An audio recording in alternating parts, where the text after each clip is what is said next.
सदाशिवसमारम्भां शङ्कराचार्यमध्यमाम् अस्मदाचार्यपर्यन्तां वन्दे गुरुपरम्पराम्।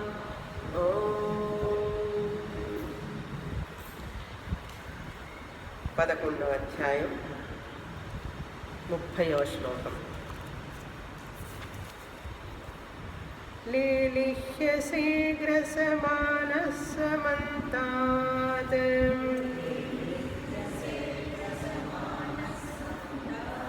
లోకాన్ సమగ్రాన్ వదనైర్జ్వలద్భిః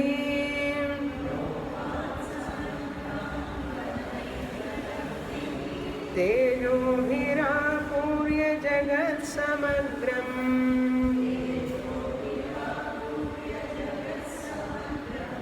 భాసస్తవోగ్రాః ప్రతపంతి విష్ణో.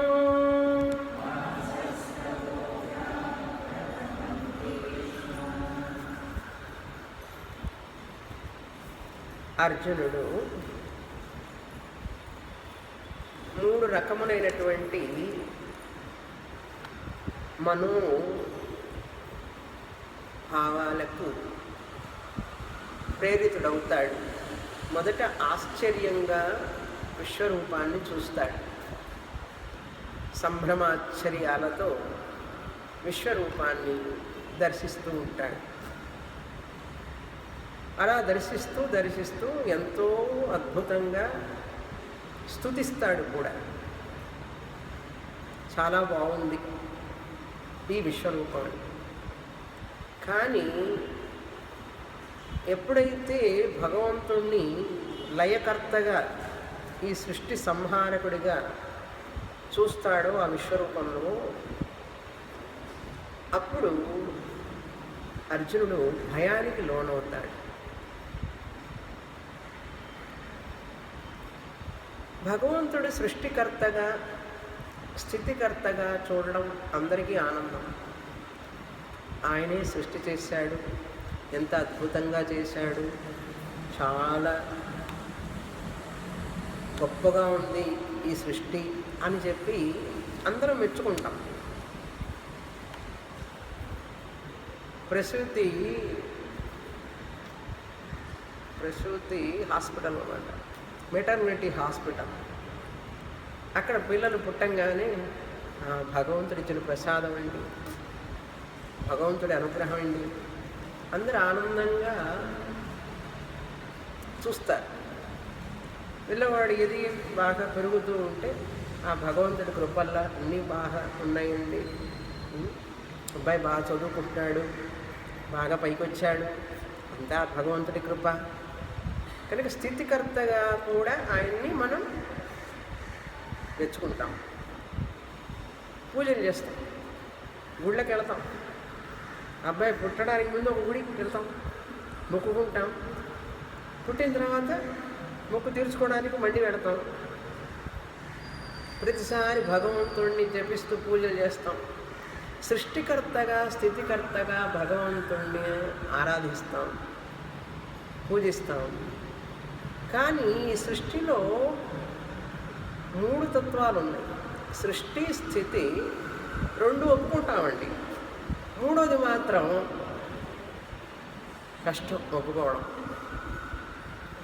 లయ, మరణం అనేటువంటి. లయ అంటే ఏమిటి? ఏదైతే పుడుతుందో అది కొంతకాలానికి నశించి తీరాలి. ఈ పుట్టడం అనేటువంటిది ఇష్టపడతాం, దాన్ని మెచ్చుకుంటాం. అది ఉండడం అనే స్థితిని కూడా మెచ్చుకుంటాం. మరి 3వ భాగమైనటువంటి లయను మాత్రం చేదుగా చూస్తాం, ఇష్టపడం. బాధతో, కోపంతో దేవుణ్ణి తిడతాం. ఎవరినైతే మెచ్చుకున్నామో ఆయన్నే మళ్ళీ నిందిస్తాం, ఒప్పుకోం మనం. నిందిస్తే 3టిని నిందించాలి, ఒప్పుకుంటే 3టిని ఒప్పుకోవాలి. అంతే కదండి. చట్టం ఏమిటి, న్యాయం ఏమిటి? యాక్సెప్ట్ చేస్తే, ఒప్పుకుంటే 3టిని ఒప్పుకోవాలి. సృష్టి, స్థితి, లయ. నామావళిలో కూడా చదువుతాం. అష్టోత్తర శతనామావళిలో కూడా సృష్టి స్థితి లయ కారకాయ నమ, కారకాయ నమ అంటాం, పేరుకు అంటాం ఊరికే. మళ్ళీ లయ అనేటప్పటికీ మనస్ఫూర్తిగా ఒప్పుకోం, మనమే ఒప్పుకుంటున్నాం. అష్టోత్తరాల్లో ఆయన సృష్టి స్థితి లయకర్త అని మనకు తెలుసు, ఆయనే సృష్టించాడు, ఆయనే స్థితికి ఉండడానికి కారణం తెలుసు. మరి ఆయన కూడా లయకర్త, ఆయన డ్యూటీ చేయాలా వద్దా? నీకు ఇష్టం కాదని చెప్పి ఆయన డ్యూటీని మార్చుకోమంటారు. మన ఇంట్లో వాడిని డ్యూటీ చెప్పినప్పుడు చేయకపోతే ఎట్లుంటుంది? కోపం వస్తుందా రాదు? ఇప్పుడు ఈ జగత్తు మొత్తాన్ని ఆయన సృష్టించినప్పుడు ఆయన డ్యూటీ అది, స్థితి కూడా ఆయన డ్యూటీ, లైవ్ మాత్రం ఆ డ్యూటీ మాత్రం చేయొద్దంటే ఎట్లుంటుంది? చేయకుండా ఉండాలంటే 3 చేయకుండా ఉండాలి నేను, అవునా? దేవుడు ఏం చేయాలి? 3 చేయకూడదు. 3 చేయకూడదంటే సరే ఒప్పుకుంటాము మనం. మామిడికాయలు పుట్టించాలా వద్దా? అన్నం పుట్టించాలా వద్దా? ధాన్యం కావాలి, పండ్లు కావాలి, కూరలు కావాలి, అన్నీ పుట్టించాలి. గాలిని పుట్టించాలి, గాలి కావాలి మనకు, నీరు కావాలి, అన్నీ కావాలి. మరి అన్నీ పుట్టించాలి. పుట్టించినప్పుడు అవన్నీ కూడా మళ్ళీ అలాగే ఉంచాలనేది కాదుగా పద్ధతి. పుట్టిన తర్వాత అది కొంతకాలమే ఉంటుంది. అందుకని మళ్ళీ పుడుతూనే ఉన్నాయి అనుకోండి, పుట్టినవన్నీ ఉన్నాయి అనుకోండి. అట్లాగే ఉదాహరణకు చూద్దాం. పుట్టిస్తాడండి, పుట్టించనివ్వండి, బాగుంది కదా, పుట్టుతూనే ఉండండి. అందరూ పుట్టిన వాళ్ళందరూ అట్లాగే ఉండండి. స్థితి స్థితి స్థితి స్థితి స్థితి. కొంచెం లాజికల్గా మనం కామన్ సెన్స్తో థింక్ చేస్తే బాగుందండి. 2 బాగున్నాయండి, సృష్టి స్థితి, సృష్టి స్థితి, సృష్టి స్థితి. ఇప్పుడు పుట్టిన వాళ్ళందరూ ఉన్నారండి ఇక్కడే, స్థితిలోనే ఉన్నారు. మళ్ళీ పుట్టించాలి కదా, ఆయన కొత్త వాళ్ళు పుట్టారు. పుడుతూ పుడుతూ పుడుతూ ఉంటే వీళ్ళందరూ ఇక్కడే ఉంటే చోటు ఎక్కడ వస్తుంది చెప్పండి మీరే? మన ఇంటికి కొంతమంది వస్తారు, వచ్చిన వాడు వెళ్ళాలా లేదా? వచ్చిన వాళ్ళందరూ అక్కడే ఉన్నారనుకోండి, ఇంట్లోనే వచ్చిన వాళ్ళందరూ ఉంటూనే ఉన్నారనుకోండి, మీరు చేయగలరా? వచ్చిన వాళ్ళు రావడం, ఎంట్రీ అండ్ స్టే పోకూడదు. ఎందుకంటే మన లా ప్రకారం మనం ఇక్కడ అప్లై చేయాలి కదా. ఉండండి, వచ్చారు కదా, ఉండండి. ఎప్పుడు మీ నెక్స్ట్ ప్రోగ్రామ్ అని అడుగుతాం. ఎందుకు వెళ్ళమని చెప్పడం? ఎందుకు వెళ్ళడం? వస్తే ఉండని. అయ్యో చెయ్యలేనండి, కష్టం అండి. పాపం ఆయన మాత్రం ఏం చేస్తాడు? అట్లాగే కదా. మన దగ్గరికి వచ్చేటప్పుడు ఒకలా, ఆయనకు మాత్రం ఒకలా. ఇదండి మనుషుల మనస్తత్వాలు. మనం ఏం చేయాలి ఇప్పుడు? నిజంగా మరి న్యాయబద్ధంగా చేయాలంటే ఏం చేయాలి? సృష్టి స్థితి నాకు ఇష్టమే, లయ కూడా ఇష్టమే అనాలి. అంతేనా? ఏదైనా కూడా కాలగర్భంలో కలిసిపోతూ ఉంటే ఆ రూపాన్ని పోగొట్టుకొని అది అవ్యక్తంగా కనపడని రూపానికి ఎడుతున్నదే కానీ పూర్తిగా నాశనం కాలే. అది ఉంటుంది, మళ్ళీ ఇంకొకసారి వ్యక్తం అవుతుంది. అది విషయం. లేదంటావా అసలు సృష్టి స్థితి కూడా వద్దు, ఎందుకంటే లయ మళ్ళీ ఉంటుంది కనుక సృష్టి కూడా వద్దని చెప్పు. అర్థమైందా? ఇప్పుడు ఒప్పుకుంటే 3ంటికి ఒప్పుకోవాలి. లేదంటావా 3 వద్దు. ఏమిటి 3? సృష్టి స్థితి లయ. ఇప్పుడు అర్జునుడి బాధ ఏంటి తెలుసా? ఎంత గొప్ప సృష్టి చేశావు, ఎంత బ్రహ్మాండం నువ్వు, అసలు నీకు ఎంత శక్తి ఉన్నది, వెలిగిపోతున్నావు జాజ్వల్యమానంగా అన్నాడు, పొగిడాడు, బాగానే ఉంది. సృష్టికర్తగా స్థితికర్తగా ఆనందించాడు. కానీ ఇప్పుడు ద్రోణుణ్ణి, దుర్యోధనుణ్ణి, భీష్మాచార్యుడు, ఈ యొక్క రాజులందరూ కూడా కాలగర్భంలో కలిసిపోతూ ఉంటే గడగడగడలు ఆడిపోతున్నాడు. అయ్యో ఈ రూపం వద్దు, ఏమొద్దు నాకు, నువ్వు తీసేసుకో వెనక్కి అన్నాడు. అంటే అర్థం ఏంటి అక్కడ? ఆయన సృష్టికర్తగా స్థితికర్తగా ఆనందించాడు ఆశ్చర్యంగా. ఆయన ఎప్పుడైతే లయకర్తగా సంహారకర్తగా కాలతత్వాన్ని చూపిస్తున్నాడో భయపడ్డాడు. అది ఆ భయాన్ని వ్యక్తం చేస్తున్నాడు. అప్పుడు కృష్ణ పరమాత్మ చెప్తాడు, నాయన ఇది యొక్క నా సృష్టి రహస్యం, ఇది దీనికి అందరూ తల వంచాల్సిందే. నువ్వు పుట్టకుండా అన్నా ఉండాలి, పుట్టిన తర్వాత 3 ఒప్పుకోవాలి. పుట్టావు కనుక 3 ఒప్పుకో, వద్దంటావో పుట్టకుండా ఉండు, నీ ఇష్టం. ఇప్పుడు పుట్టాను కదా, ఏం చేయాలని, అందుకే ఒప్పుకో అని కృష్ణ పరమాత్మ చెప్తాడు అర్జునుడికి. ఇప్పుడు నువ్వు నేను ఇచ్చిన డ్యూటీని చేయడం వరకే నీ వంతు. ఈ సృష్టిలో ఇట్లా ఉండాలి అట్లా ఉండాలి అనడానికి నీదే సృష్టి, నాదే. మన ఇంటికి ఎవరైనా వచ్చి కమాండ్ చేశారనుకోండి, ఇది ఇక్కడ పెట్టండి అక్కడ పెట్టండి అంటే ఇది మన ఇల్లు, వాళ్ళెవరు కమాండ్ చేయడానికి? ఒప్పుకుంటామా? మనకిష్టమైంది కట్టుకుంటామమ్మా. అసలు భర్త చెప్తేనే ఇది పెట్టుకో అది పెట్టుకో అంటే నా ఇష్టం అంటావా లేదా? ఇది భగవంతుడి సృష్టి, ఆయన చేసుకున్నాడు ఈ సృష్టి, ఆయనది. మనం ఆయన చెప్పినట్టుగా వెళ్ళాలి. అర్థమైందా? చూడండి శ్లోకం 30వ శ్లోకం. ఇలా వర్ణిస్తున్నాడు చూడు. అందరినీ మింగుతున్నావు, వాళ్ళందరినీ కూడా నక్కి నక్కి తింటున్నావు, మరి పళ్ళ కింద పొరికి. లేలిహ్యసే సమగ్రాన్ లోకాన్, ఈ లోకాలన్నింటినీ కూడా కాల తత్వంతో సమంతాత్ అన్ని దిక్కుల కూడా జ్వలద్భి వదనై, ఈ కాలతత్వం అనే అగ్నిలో, కాల అగ్నిలో అందరూ భస్మం అవుతూ ఉన్నారు. కాలతత్వాన్ని స్వరూపం చూపించేటప్పుడు 2 రకాలని చెప్పాను కదా. జరిగినటువంటిది, జరిగేది, జరగబోయేది చూపిస్తున్నాడు. ఎక్స్టెన్షన్ విజన్ అన్నాను ఇది. తర్వాత ఇంకొకటి ఏమిటి అంటే స్పేస్ వైజ్గా ఎంత వ్యాపకంగా చూడగలిగాడో అంత వ్యాపకంగా చూశాడు. భూతకాలం, భవిష్యత్ కాలం, టైం వైజ్ కూడా. అంటే తర్వాత భావరూపంగా ఎలా మారిన దృష్టి, అది కూడా చూపించాడు కృష్ణ పరమాత్మ. అటువంటి దృష్టి ఇచ్చాడు అర్జునుడికి.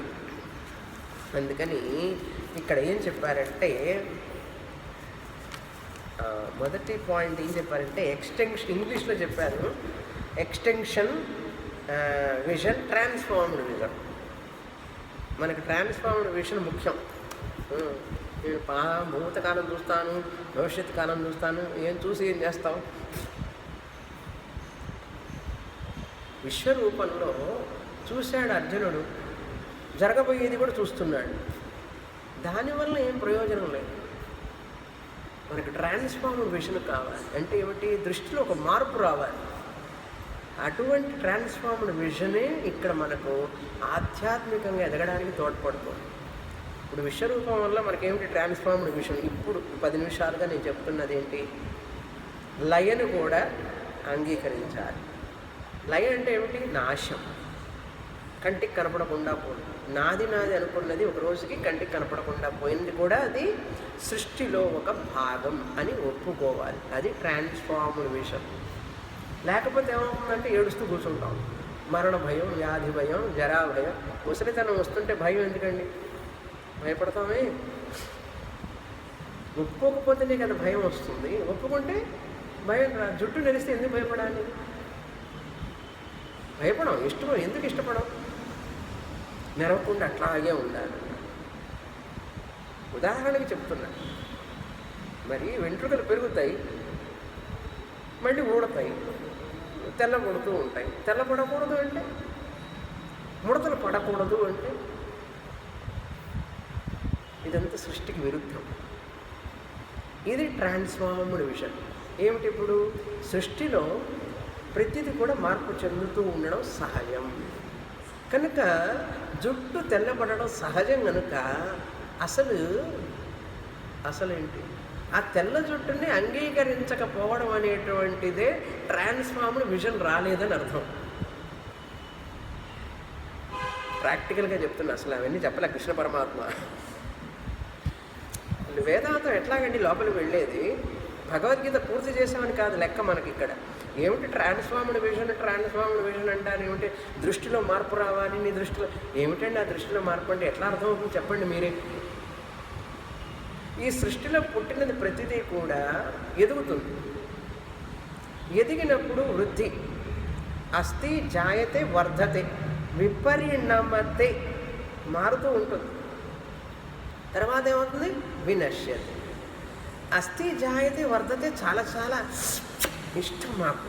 ఏంటి అన్ని పండగలు చేసుకోవచ్చు, అది చేసుకోవచ్చు, ఇది అది చేసుకొని అన్ని తింటాం. అందుకనే ఆహా అన్నా నేను, ఏమిటి స్వామిని అన్నా, ఏమిటి పండగలు వస్తే అది చేసుకుంటా, ఇది చేసుకుంటా, అది తింటాం. ఇంట్లో అబ్బాయికి పుట్టినరోజు అంటే ఇదంటే అదంటే ఎన్నెన్నో చేసుకొని తింటాం. వాటన్నిటి ఇష్టపడతాం. వర్ధతే. తర్వాత ఏంటి? 5, 6 విపరిణమతే. ఏమిటి విపరిణమతే? నేను విపరిణమతే అంటే మార్పు అంటాను, వెళ్ళిపోతాను. మీకేం అర్థం అవుతుంది చెప్పండి? ఇంటికి వెళ్ళి హాయిగా డిన్నర్ తిని నిద్రపోతాను. విపరిణమతే అంటే జుట్టు తెల్లబడటం. విపరిణామమే కదా. అస్థి జాయతే వర్ధతే అన్నది చాలా ఆనందంగా అంగీకరించినప్పుడు విపరిణామం కూడా ఎందుకు అంగీకరించలేము అంటే ఏమిటి అర్థం? మనం మార్పు రాలేము మన మనస్సులో. సగం అంగీకరిస్తాను, సగం అంగీకరించాను. అది ఎట్లా అవుతుంది? అంగీకరించకపోతే మొత్తం అంగీకరించకూడదు. అంగీకరిస్తే అన్నీ అంగీకరించాలి. అన్నీ ఏమిటి మార్పులు? అస్థి జాయతే వర్ధతే విపరిణమతే అపక్షీయతే, క్షీణిస్తూ ఉంటుంది. మోకాళ్ళ నొప్పులండి వస్తాయి. మోకాళ్ళు ఉంటే మోకాళ్ళ నొప్పులు వస్తాయి. ఆ బాధలండి ఈ బాధలండి వస్తాయి. అపక్షీయతే. విపరిణమతే వచ్చినప్పుడు అపక్షీయతే. ఆ జుట్టు రాలిపోతే దిగులు పడతాం, జుట్టు తెల్లపడితే దిగులు పడతాం, ముడతలు వస్తే దిగులు పడతాం, దానికి ఎన్ని కోటింగ్లు వేసి ముడతలు పడకుండా కనపడకుండా ఎంత కష్టపడతాం. అంటే ఏమిటి? ట్రాన్స్ఫార్మ్డ్ విజన్ రాలేదని. అందుకని మనం విశ్వరూపాన్ని అంతటిని అంగీకరించలేము. సృష్టిలో కొంత భాగాన్ని మాత్రం నాకు ఇష్టం, కొన్ని మాత్రం నాకు ఇష్టం ఉండదు. అప్పుడు కృష్ణ పరమాత్మ అంటాడు, ఇదే ఈ దృష్టే ఏకాక్షి అంటారు. ఏకాక్షి అంటే తెలుసు కదా, ఒంటి కళ్ళతో చూస్తే ఎట్లుంటుంది? సగం సగమే కనపడతాయి అన్నీ. 2 కళ్ళతో మామూలుగా చూడాలి. మనకంటే ఏకాక్షి అంటే ఏమిటి అర్థమైందా? నాకు ఇష్టమైనవన్నీ భలే బాగున్నాయి అంటాం. మనకి ఇష్టం కానీ మాత్రం ఏమిటి? అపక్షీయతే విపరిణమతే వినశ్యతే మాత్రం ఇష్టం లేదు. అప్పుడే మనకు దుఃఖం వస్తుంది, అప్పుడే మనకు బాధ వస్తుంది. ఇప్పుడు మన బాధకి కారణం ఏమిటో అర్థమైందా? అందుకే ఇంత చెప్పాను. మన బాధకి కారణం మనం అస్థి జాయతే వర్ధతే టిక్ మార్క్, విపరిణమతే అపక్షీయతే వినశ్యతే అంటే టిక్ మార్క్ కాదు. జుట్టు తెల్లబడుతుంది, శరీరం ముడతలు పడుతుంది, ఇంట్లో అవన్నీ పాత పడిపోతూ ఉంటాయి, కొన్న వస్త్రం నూతనమైనటువంటిది పాత పడుతుంది. ఇది సహజం. అందుకని ఒప్పుకోవాలి. మర్చిపోతూ ఉంటాం, అది సహజం. మతిమరుపు సహజం కదండి. కానీ మతిమరుపు వస్తే తిడతారు ఇళ్లల్లో వాళ్ళని. ఇంత మతిమరుపు వచ్చిందండి అంటే, మతిమరుపు రాకపోతే ఏమవుతుంది? వాళ్ళకి పిచ్చెక్కుతుంది. మతిమరుపు రావాలి. ఒక వయసు అయిన తర్వాత మతిమరుపు రావాలి. కానీ మతిమరుపు వచ్చినప్పుడు మీరు అదొక దోషంగాను బాధపడాల్సిన పని లేదు. నిజంగా తెలుసా, మతిమరుపు రావడం సహజం, జుట్టు నెరవడం సహజం, ముడతలు పట్టడం సహజం.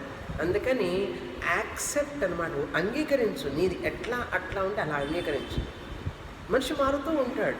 మనం చూసి అయ్యో ఏమిటి అట్లయిపోయినావు అంటాడు. ఎట్లయిపోయినా బాగానే ఉన్నాను అనాలి. అందరూ అంటుంటారు అప్పుడు జుట్టు నెరిసిపోయిందా? ఏమైంది? నెరిస్తే ఏమైంది? పిల్లలు అంటుంటారు, అమ్మ జుట్టుకు రంగేసుకోమ్మా, మేము ఇంకా చిన్నవాడు అయితే నేనేం చేయను దానికి. ఇట్లా చెప్తూ ఉంటారు. దానికోసం ఈ డై వేసుకొని అవస్థపడి అనారోగ్యమైనటువంటివన్నీ అది వేసుకుంటే క్యాన్సర్ వస్తుంది అసలు. ఇవన్నీ చెప్తే ఎవరండి వస్తారు క్లాస్కి? మీ క్లాస్కి అంటే వచ్చినా రాపోయినా మా నోట్లో నుంచి మాట దాగదు. ఏం చేస్తాం మరి? మంచిది చెప్పాలి కదండి. మంచిది అయినప్పుడు చెప్పాలి కదా. వాళ్ళకి ఇష్టమా కాదా అని చెప్తాం పాఠం. అవునా? మాత్రలు కూడా మా అమ్మ ఇచ్చే మాత్రలు చేదుగా ఉంటాయి. చేదుగా ఉంటాయని చెప్పి పిల్లవాడికి మందు వేయకపోతే ఏమవుతాడు? ఎట్లా ఎదుగుతాడు ఆరోగ్యంగా? అదేవిధంగా మనం కూడా ఈ సృష్టిలో మనం ఉంటున్నప్పుడు కొన్ని సత్యాలను మనం అంగీకరించాలి. అప్పుడేమవుతుందంటే హాయిగా ఉంటుంది. లేకపోతే ఎంతకాలం ఎంతమంది కోసం మేకప్ వేసుకుంటూ కూర్చుంటాం చెప్పండి మీరే? ఎంతకాలం ఎంతమంది కోసం అని చెప్పి మనం వేషం మార్చుకుంటూ ఉంటాము, మేకప్ వేసుకుంటూ ఉంటాము. నేను ఎందుకు వాళ్ళ కోసం నేను జీవించాలి? నా కోసం నేను జీవించాలి. కానీ నేను ఎలా ఉన్నానో నన్ను అలా అంగీకరించాలి వాళ్ళు. అలా అంగీకరించినప్పుడు అది వాళ్ళ ప్రాబ్లం, అది నా ప్రాబ్లం కాదు. అర్థమైందా? నేను ఎలా ఉన్నానో నన్ను వాళ్ళు అలా అంగీకరించాలి. అంగీకరించకపోతే నాకేంటి నష్టం? ఇది ట్రాన్స్ఫార్మ్డ్ విజన్ అంటే. ఇది ఈ సృష్టిలో ఉన్నటువంటి పరిణామాలన్నింటినీ కూడా యాక్సెప్ట్ చేయగలిగినటువంటి కెపాసిటీ, అది పరిపక్వమైనటువంటి మనస్సు. లేకపోతే ప్రతి క్షణం నాకు సఫరింగే కదా. దానివల్ల ఎంత అనారోగ్యం, ప్రతిదానికి అనారోగ్యం వస్తుంది. కనుక నేను స్వేచ్ఛగా నా కోసం నేను జీవిస్తున్నాను. నేను ఎలా ఉన్నానో, ఎట్లా ఉన్నానో, ఏ వయసుకి ఎప్పుడు ఎట్లా ఉంటూ ఉంటానో అలా వాళ్ళు యాక్సెప్ట్ చేయాలి. ఇది సృష్టిలో సహజం అండి. ఈ పరిణామం సహజం. లేకపోతే ఈ బ్యూటీ పార్లర్లు ఎందుకు వస్తాయి? స్పాలు ఎందుకు వస్తాయి చెప్పండి మీరే? ఈ స్పాలు ఏమిటి, బ్యూటీ పార్లర్ అంటే మగవాళ్ళకు కూడా బ్యూటీ పార్లర్. ఆభరణాలన్నీ వేసుకుంటేనే వాళ్ళ కోసం చెప్పి నేను ఎక్కడ కొనుక్కుండేది? ఆభరణాలన్నీ వేసుకోండి చెప్పండి. మనకున్నది మనం పెట్టుకుంటాం, వేసుకుంటాం. అందరిలోకి వెళ్ళినప్పుడు మన దగ్గర ఉండాలి కదా. కనుక ఎవరి కోసమో ఏదో ఎవరినో మెప్పించడం కోసం అని చెప్పి జీవించకూడదు. అటువంటి జీవించేటప్పుడు మనస్సు ఏమవుతుందంటే చాలా కష్టపడుతూ ఉంటుంది. ఆ మనస్సు ఆనందంగా శాంతిగా ఉండలేదు. అందుకని ఉన్న దాంట్లో తాను వివేకంతో జీవించేవాడు ఆనందంగా ఉంటాడు. ఇప్పుడు అర్జునుడి కథ ఏమైంది చూడండి. బాధపడుతున్నాడు. మమకారం. ద్రోణుడు అంటే, భీష్ముడు అంటే మమకారం. కృష్ణుడి యొక్క సృష్టి తత్వాన్ని అర్థం చేసుకోవట్లేదు. తన తాత తన గురువు అని పట్టుకున్నాడు. ఏమైంది? కృష్ణుడిగా బాధ, అర్జునుడిగా? చెప్పండి మీరే. పాపం అర్జున, ఎందుకు ఇంత కష్టపడతావు? నీతో పాటు నేను కష్టపడుతున్నాను అన్నాడా? అర్థం చేసుకుంటే చేసుకో. నా డ్యూటీ నేను చేయాలి. వాళ్ళందరినీ నవిలేస్తాను, లోపల ఆనందిస్తాను, నా కర్తవ్యాన్ని నేను చేసుకుంటూ వెళ్ళిపోతాను. అది ఆయనతో పాటు మనం ట్యూన్ అవ్వాలి. భగవంతుడితో పాటు ట్యూన్ అవ్వాలి. భగవంతుడిని పూజిస్తాం, కొబ్బరికాయలు కొడతాం, అన్నీ చేస్తాం, ఆయనతో పాటు ట్యూన్ అవ్వం. అందుకని ఏం చేస్తాడు భగవంతుడు అంటే వాళ్ళ మనస్సుకి ఒక దుఃఖం, బాధ వస్తూనే ఉంటాయి. భగవంతుడి యొక్క తత్వానికి పూర్తిగా అర్థం చేసుకుంటే మనం భగవంతుడితోనే అలైన్ అవుతూ ఉంటాం. కానీ లోకల్ ఫ్యామిలీ మెంబర్స్తోనో, ఫ్రెండ్స్తోనో, వీళ్ళతో అలైన్ అవ్వక్కర్లేదు. భగవంతుడు నాకు ప్రధానం.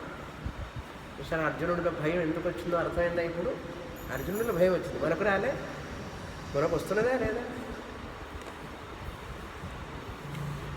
తర్వాత శ్లోకం చదువుతాం. ఇంత భయంకరంగా ఉంది. ఉగ్రాహ భాస ప్రతపంతి విష్ణు, నీ యొక్క భయంకరంగా ఉంది రూపం, చాలా బాధిస్తున్నది నన్ను అన్నాడు.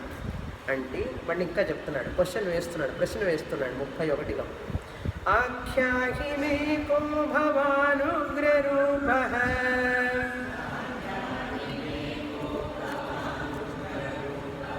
నమోస్తు తే దేవవర ప్రసీద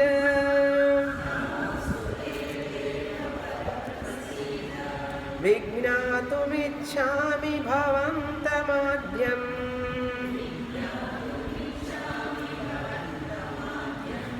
నహి ప్రపశ్య నహి ప్రజానామి తవ ప్రవృత్తిం.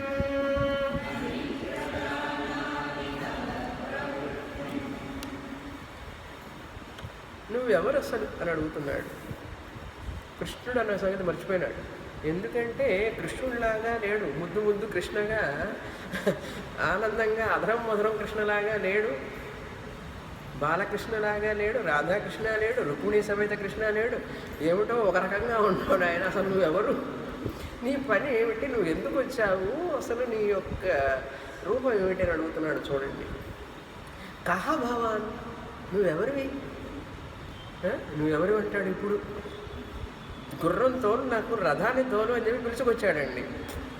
పిలుచుకొస్తే నాకు విశ్వరూపం చూపిస్తావా అని అన్నాడు. సరే చూడు అన్నాడు. లేకపోతే ఆయన ఎందుకు చూపిస్తాడు? చూపించన్నాడు. చూపించమన్నాడు కాబట్టి చూపించాడు. చూపిస్తే ఏమంటున్నాడు ఇప్పుడు? నువ్వెవరివి అని అడుగుతున్నాడు. కహ మామ, నువ్వెవరివి? ఎందుకు అడిగాడు? ఉగ్ర రూప. ఈ ఉగ్రంగా ఉందేమిటి నీ రూపం? క్రూరంగా ఉన్నది నీ రూపం. ఉగ్రం అంటే క్రూరం. ఇంత క్రూరంగాన అందరినీ నమిలేసేస్తున్నావు, అందరినీ సంహరిస్తున్నావు ఈ విధంగా. ఆఖ్యాహిమే, నాకు చెప్పవలసినది. ఆఖ్యాహి, నాకు చెప్పు, నువ్వెవరు అసలు?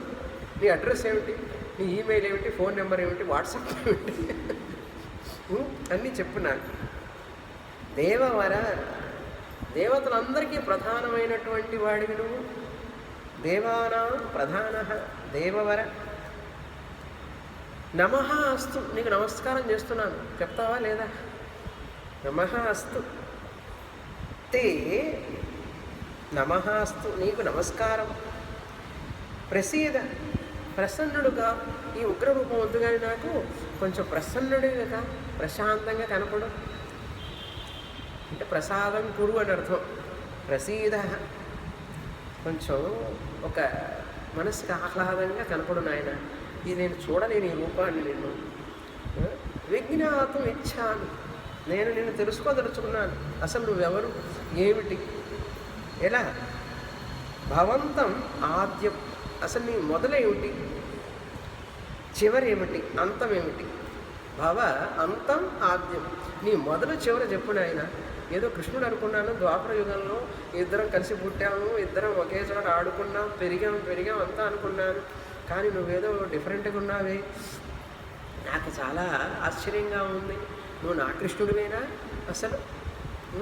నా రథసారథివేనా? నాకు చెప్పు అసలు, నీ మొదలు చివరి ఏమిటో చెప్పు, నాకేం అర్థం కావడం లేదు అన్నాడు.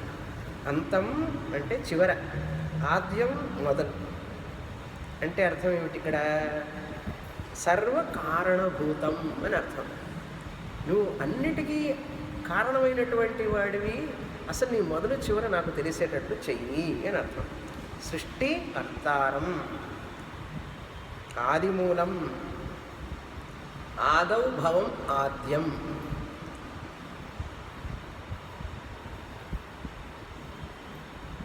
న ప్రజానామి, నాకు తెలియడం లేదు. ఈ ప్రళయకాలంలో నిన్ను చూస్తూ ఉంటే నాకు ఇప్పుడు నువ్వెవరో నాకు అర్థం కావడం లేదు. తవ ప్రవృత్తిం, నీ యొక్క ఈ ఉగ్రరూపం వలన ఇందరిని సంహరిస్తూ ఉంటే అసలు నిన్ను గురించి నేను ఇంకా చాలా తెలుసుకోవలసి ఉన్నది.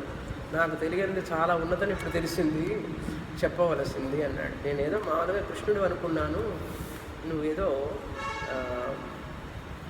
విచిత్రంగా ఉన్నావు, నాకు చెప్పవలసినది నీ గురించి అన్నాడు. అప్పుడు కృష్ణుడు ఏం చేయాలి? చెప్పాలి. అడిగాడు కనుక చెప్పాలి. కృష్ణ పరమాత్మ చెప్తున్నాడు, నేను ఎవరినో తెలియాలి, అంతే కదా నీకు? నా పుట్టు పూర్వోత్తరాలు కావాలి నీకు, అంతే కదా? నా పుట్టు పూర్వోత్తరాలు నీకు తెలిసినవి ఏమిటో, వసుదేవ కృష్ణుడై, వసుదేవుడి పుత్రుడని నీకు తెలుసు, దేవకీ పుత్రుడని నీకు తెలుసు. అది తెలిసి కూడా నువ్వు అడుగుతున్నావు మళ్ళీ అంటే దానికంటే మించి ఏదో ఉన్నది. జగత్తుకు కారణం నేను, జగత్తు సృష్టికి నేనే కారణం. దేవకికి నేను పుట్టలే, వీళ్ళందరూ నా నుంచి పుట్టారు. అది నా యొక్క వేషం. దేవకి నేను పుట్టాననేటువంటిది నా యొక్క వేషం. కానీ వేషినైన నేను ఆత్మతత్వాన్ని, ఈ జగత్తుకు కారణమైనటువంటి తత్వం, ఆ సంగతి నేను చెప్తాను. నేను ఎక్కడి నుంచి చెప్తాను? 13వ అధ్యాయం నుంచి చెప్తాను. అప్పటి వరకు నువ్వు శాంతపడాలి కదా, ఎందుకంటే మైండ్ రెస్ట్లెస్గా ఉన్నప్పుడు చెప్పకూడదు, కొంచెం గ్యాప్ ఇవ్వాలి. ఇది చెప్తాను. ఏం చెప్తున్నారు కృష్ణ పరమాత్మ? శ్రీ భగవానువాచ కాలోస్మి లోకక్షయకృత్ ప్రవృద్ధః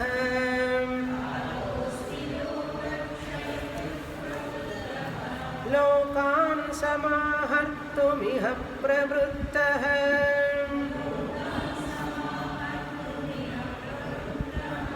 రితేపి త్వాం న భవిష్యంతి సర్వే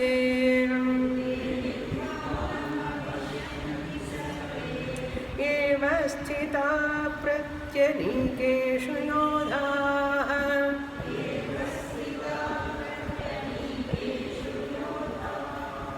శ్రీ భగవాను వాచ.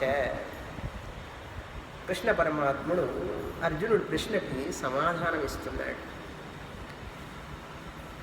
నేను కాలః ప్రవృద్ధః అస్మి.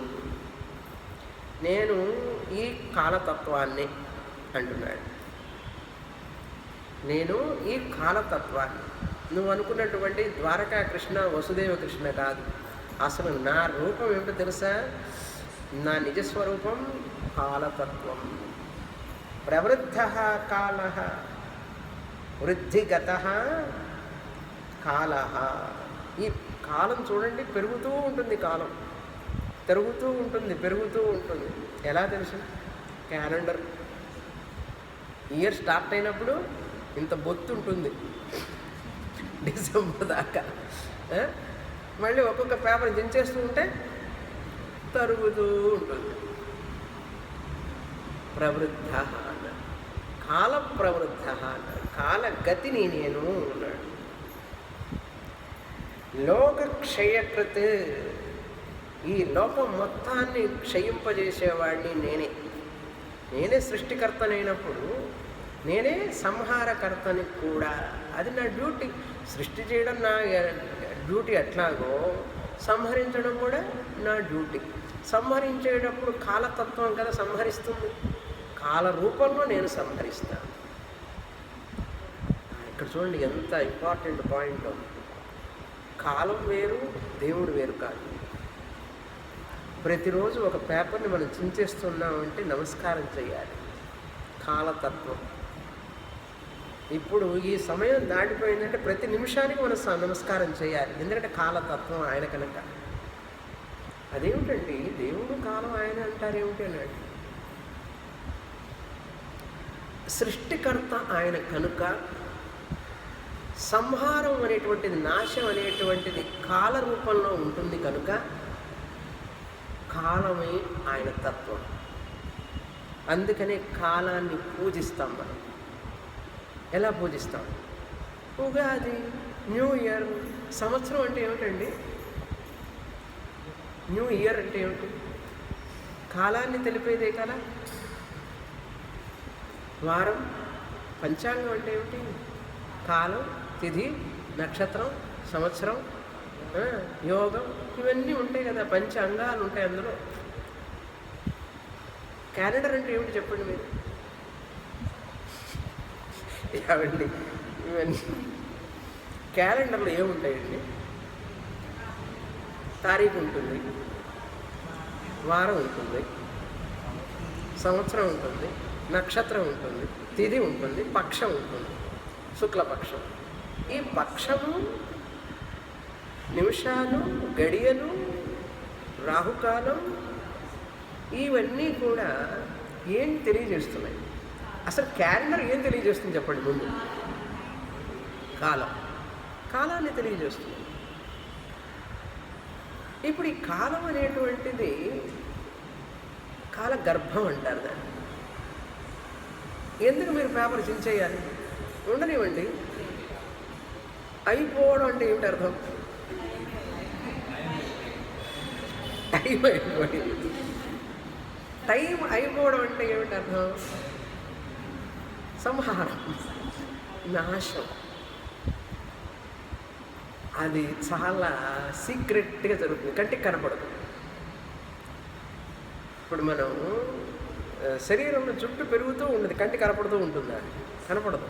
పెరుగుతుంది, ఊడుతుంది, మళ్ళీ మారుతూ ఉంటుంది శరీరం. గోళ్ళు పెరుగుతూ ఉంటాయి, ఊడుతూ ఉంటాయి. చూడండి, కాలంలో జరుగుతూ ఉంటాయి ఇదంతా. కనుక ఈ కాలంలోని పెరుగుదల అనేటువంటిది, తరుగుదల అనేటువంటిది కాలం ద్వారా జరుగుతున్నది కనుక ఈ పెరుగుదల తరుగుదల అనేటువంటిది ఆయన కార్యక్రమం కనుక ఆ కాలం అనేది ఆయన. కాలహ అన్నాడు. కాలాన్ని తన చేతుల్లో పెట్టుకొని కాలంలో నడిపించేవాడు మొత్తాన్ని. ఈ సృష్టిని అంతా కూడా అదంటేనే భయం మనకు అసలు ఫస్ట్. ఆ భయం నుంచి బయటికి రావడం కోసమే ఇంతసేపు మాట్లాడటం. మీరు ఎన్నన్నా చెప్పండి స్వామిని గారు, ఆ భయం నుంచి బయటపడతామంటారా? సరే, ఆ భయంలోనే ఉంటానంటారా?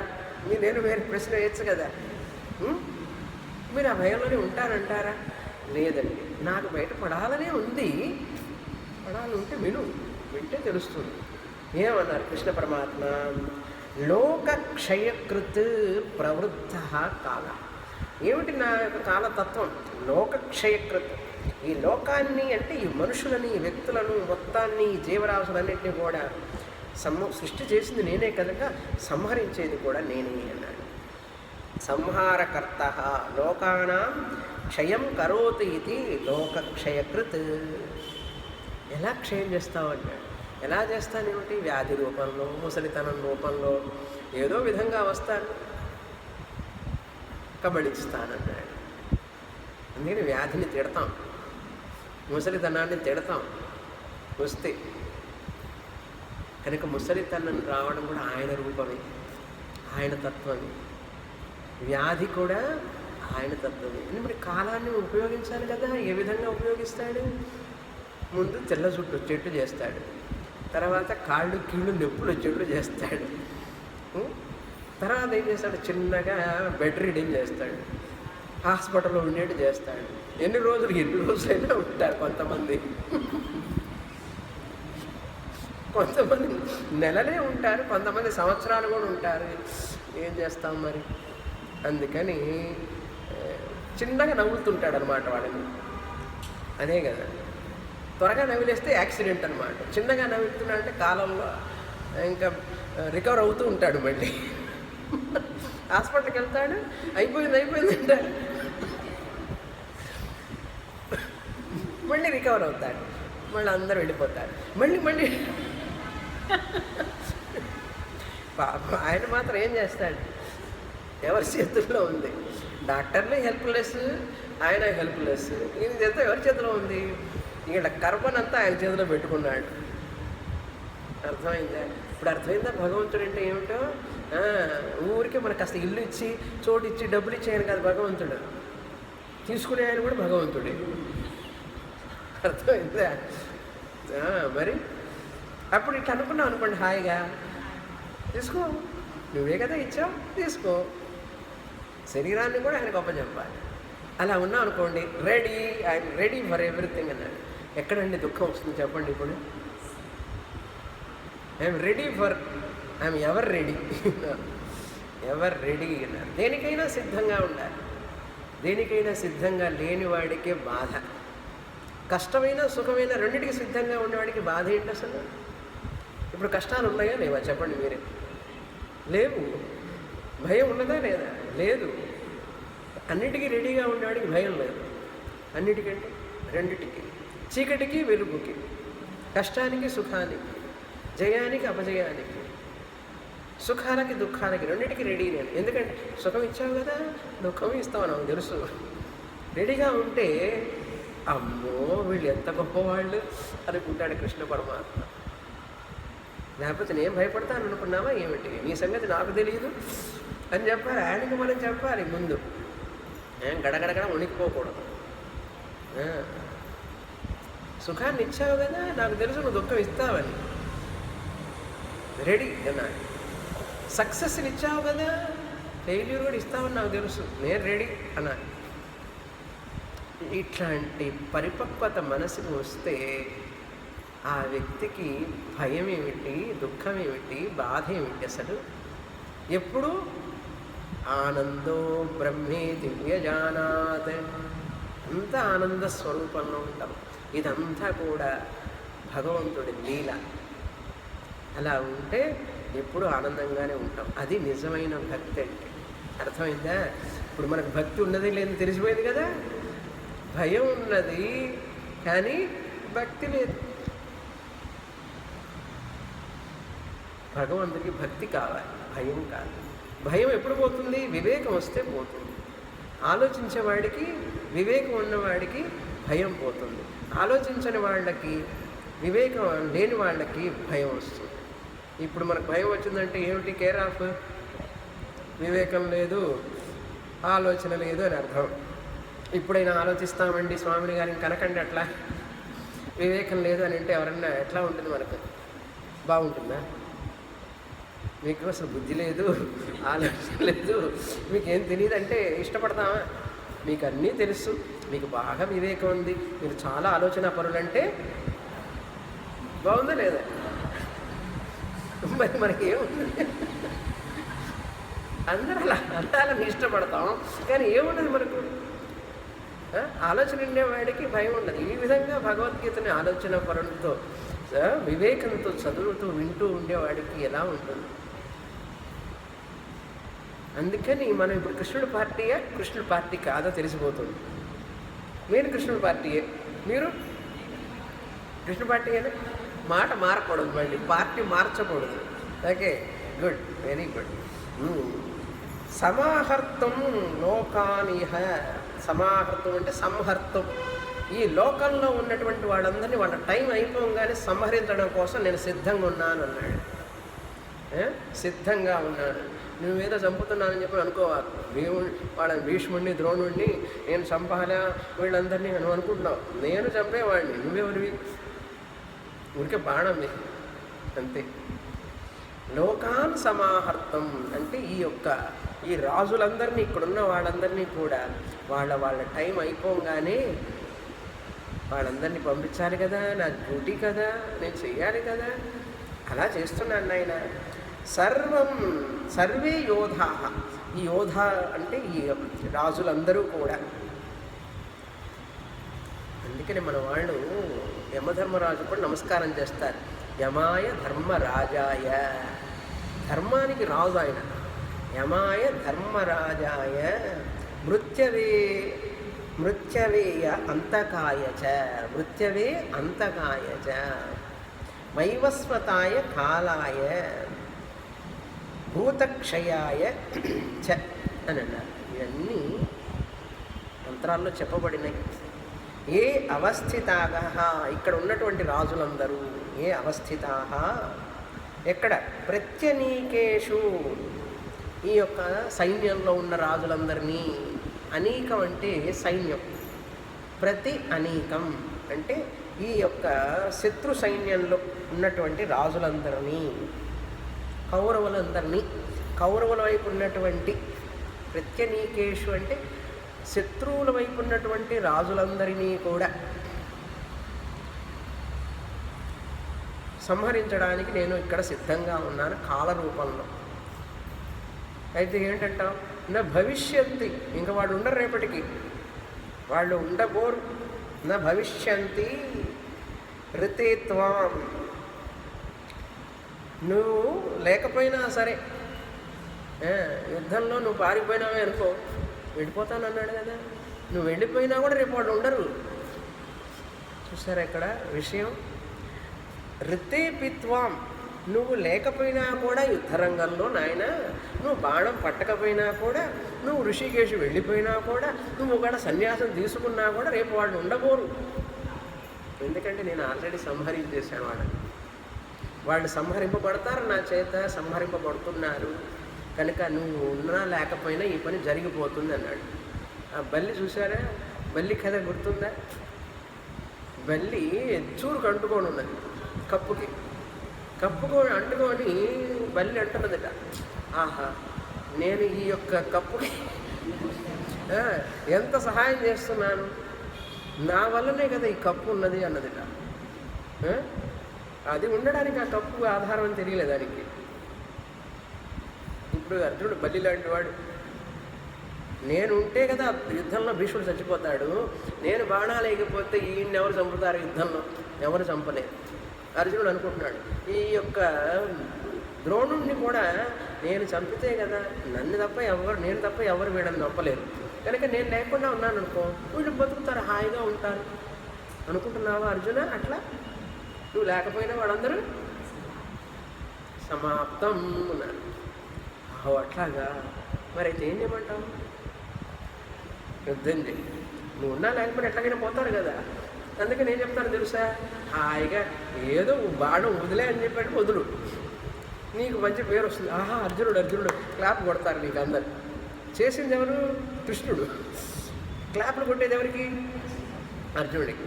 అందుకని నువ్వు హాయిగా రాజ్యం ఎదుర్కోవచ్చు, అందరు నిన్ను పొగుడుతారు. చూసావా అర్జున, నీకు ఎంత మంచి గొప్ప పేరు వస్తుంది నా వల్ల అంటున్నాడు అర్జునుడు. అర్థమైందా? కనుక ప్రత్యనీకేషు రితేపిత్వామపి న భవిష్యంతి. నువ్వు లేకపోయినా కూడా ఈ యుద్ధరంగంలో వాళ్ళు ఉండబోరు. ఇంకా రేపటి యుద్ధంలో వాళ్ళు ఉండబోరు, వాళ్ళు నశించడం ఖాయం. అంటే వాళ్ళ కర్మ అయిపోయింది, వాళ్ళ ప్రారంభం అయిపోయింది, అది పూర్తి చేయడానికి నేను వచ్చాను అన్నాడు. సరేనయ్యా ఇంక ముగించు తొందరగా అన్నాడు. ఏం ముగిస్తాను, విను, ఇంకా వినాలి నువ్వు. తస్మాత్వముత్తిష్ఠ యశో లభస్వ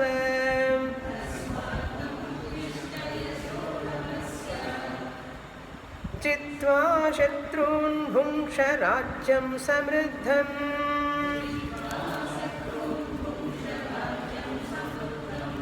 మయైవేతే నిహతాః పూర్వమేవ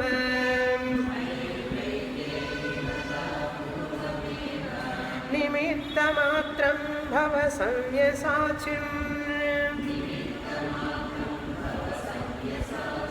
ఇది చాలా ముఖ్యమైన శ్లోకం 11వ అధ్యాయంలో. తస్మాత్, నువ్వు లేకపోయినా ఎట్లాగో వాళ్ళు చనిపోతారు కనుక, నా కాలతత్వం అనేటువంటి ఈ యొక్క చక్రంలో వాళ్ళు నశించాలి కనుక, ఆ కారణం చేత అర్జున ఇంకా నువ్వు పారిపోయినా ఒకటే, పారిపోకపోయినా ఒకటే. అర్థం? నువ్వు వెళ్ళిపోయినంత మాత్రాన వాళ్ళు ఉండబోయేది ఏమీ లేదు కనుక నువ్వేం చేయాలి? ఇప్పుడు ఉత్తిష్ట, నువ్వు లేచి నిలబడు. చతికిల పడ్డాడు కదా అర్జునుడు, రథంలో చతికిల పడ్డాడు. నువ్వు లేచి నిలబడు నాయన.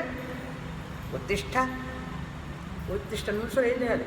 యశో లభస్వ, బాగా మంచి కీర్తిని పొందు. యశో లభస్వ, యశస్సుని పొందు. యుద్ధం చేసి యశస్సుని పొందు, కీర్తి ప్రతిష్ట వస్తాయి నీకు అన్నాడు. ఎట్లా వస్తాయి? జిత్వా శత్రువుల్ని జయించి. ఎందుకంటే వాడు నేను ఎట్లాగో చంపేశాను ఆల్రెడీ. ఊరికే అక్కడ రూపాలు మాత్రం ఉన్నాయి. చాప్టర్ ఆల్రెడీ క్లోజ్డ్, బుక్ అంతా పూర్తి చేసేసాం అక్కడే. యమధర్మరాజు దగ్గర అకౌంట్ అంతా అయిపోయింది.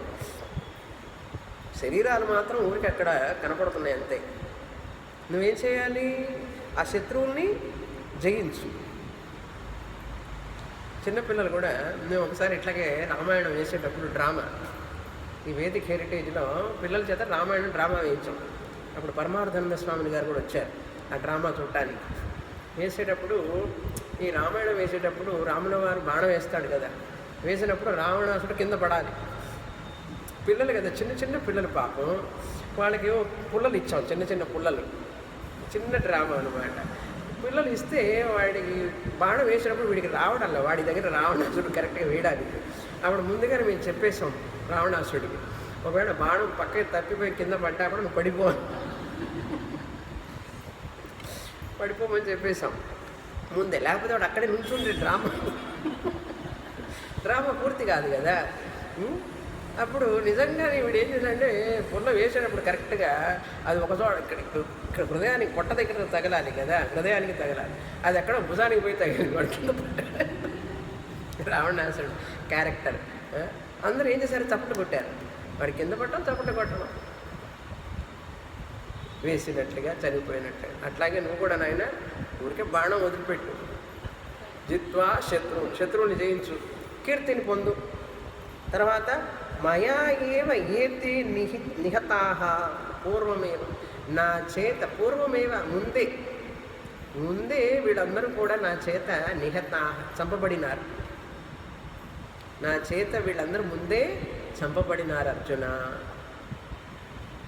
మయా, నా చేత, ఏతే, ఈ రాజులందరూ కూడా, ఈ యోధులందరూ కూడా ముందే, అసలు నువ్వు యుద్ధరంగంలోకి రాకముందే నేను అక్కడ పూర్తి చేసి వచ్చేసేవాళ్ళని. ఊరికి అక్కడ తోలుబొమ్మలా కనపడుతున్నారు నీకు అక్కడ. ఆ పూర్తి చేసి హాయిగా కీర్తి వస్తుంది. నీకు నేను కాలతత్వాన్ని, నువ్వా చంపేది నిజంగా?